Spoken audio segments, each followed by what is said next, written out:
Au royaume des idiots, le roi était idiot, le ministre était idiot.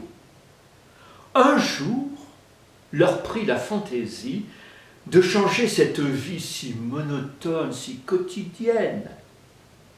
Alors, ils décrétèrent que dorénavant, le jour serait la nuit et la nuit serait le jour. Au soleil levant, les crapauds, par leur coassement, avertiraient les gens qu'il était temps pour eux de quitter leur travail, de rentrer chez eux, de fermer portes et fenêtres et d'aller dormir. Au soleil couchant, c'étaient les coqs qui, par leur cocorico, devaient avertir les gens qu'il était temps pour eux de se lever, d'ouvrir portes et fenêtres et d'aller travailler. Cette loi s'appliquait à toutes les créatures, à poils, à plumes, à écailles. Les humains, les bêtes, veaux, vaches, cochons, couvées, les plantes, les rochers, et même les objets inanimés qui, comme chacun sait, ont une âme. Quiconque enfreindrait la loi se verrait condamné au supplice du pal. Et comme les gens tenaient à leur fondement, ils se sont inclinés et ils ont obéi. C'est ainsi qu'a commencé dans ce royaume une nouvelle vie quelque peu à l'envers.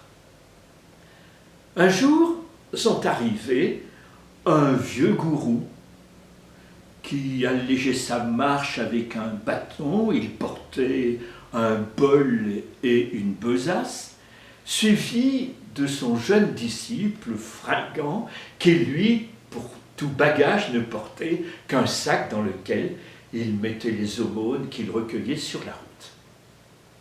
Le soleil brillait dans le ciel.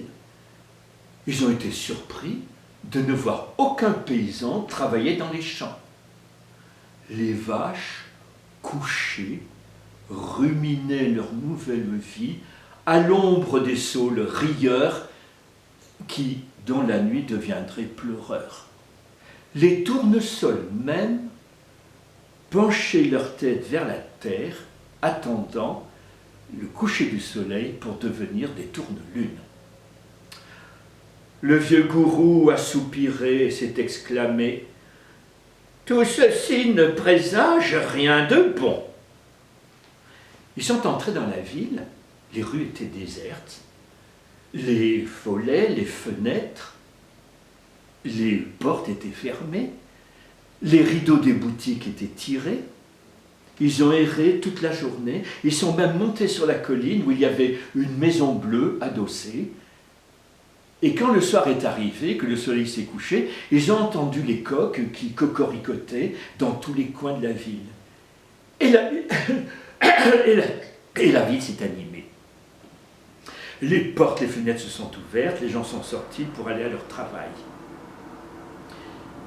Ils étaient bien heureux de voir les boutiques aussi, à leur tour, s'ouvrir. Ils étaient heureux parce qu'ils n'avaient pas mangé de toute la journée. Et leur seconde grande surprise a été de voir que quoi qu'ils achètent, tout était à 1 roupie. Alors, cet ananas est pour 1 roupie. Et si j'en achète plusieurs, 1 roupie aussi? Déjà le jeune disciple se réjouissait de voir qu'il allait pouvoir satisfaire son appétit de toutes les friandises, de tout ce qu'on lui offrait pour 1 roupie. Et grande a été sa joie quand il a appris que même les courtisanes, d'ordinaire au prix coûteux, ne vendaient leur charme que pour 1 roupie. Le disciple a décidé de rester dans cette ville pour mener belle vie. Le vieux gourou, une nouvelle fois soupiré et s'est exclamé « Tout ceci ne présage rien de bon, il nous faut quitter cette ville, mon enfant. » Mais le jeune disciple n'était pas du tout d'accord, il avait envie de goûter la belle vie. Alors le vieux sage lui a dit « Tu veux rester? Eh bien reste. Il faut bien que jeunesse se passe et que tu fasses ton expérience. Mais je suis sûr qu'un jour tu le regretteras. » Et avant de partir, il lui a dit, si jamais il t'arrive quelque malheur, pense très fort à moi, et j'entendrai ton appel où que je sois, et je viendrai à ton secours.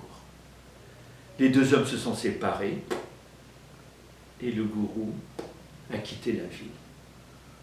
Le jeune disciple, lui, a trouvé une petite chambre pour 1 roupie, et il a commencé à bien profiter de cette vie de sybarite. Et son ventre peu à peu prenait des rondeurs comme celles d'un petit Bouddha. Or, un jour, voici ce qu'il se passa.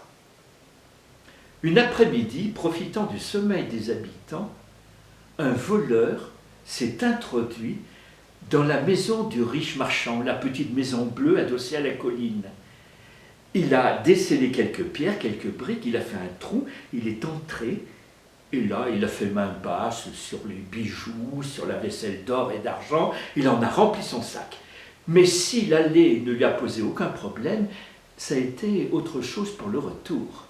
Il avait bien de la peine à pouvoir repasser par le trou. Il a essayé de l'élargir, mais comme le mur était fragile, il s'est écroulé et a tué le voleur net sur le champ. Le soir, au soleil couchant, quand le marchand s'est réveillé, quand il a découvert le cadavre du voleur, il a compris ce qui s'était passé. Alors il a appelé la police, 2 policiers sont venus, ont pris le cadavre du voleur et l'ont apporté jusque devant le roi.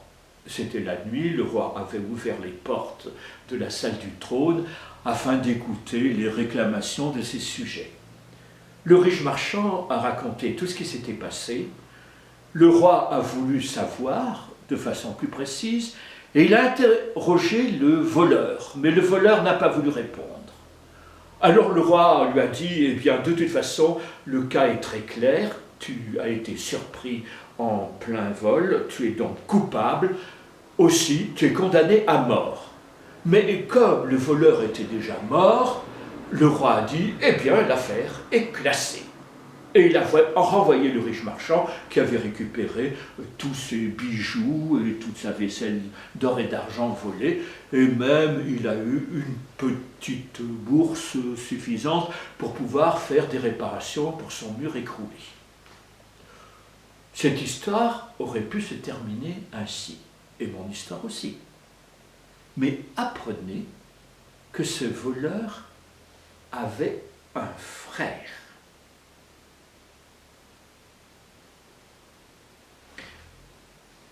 Vous aurez la suite la prochaine fois.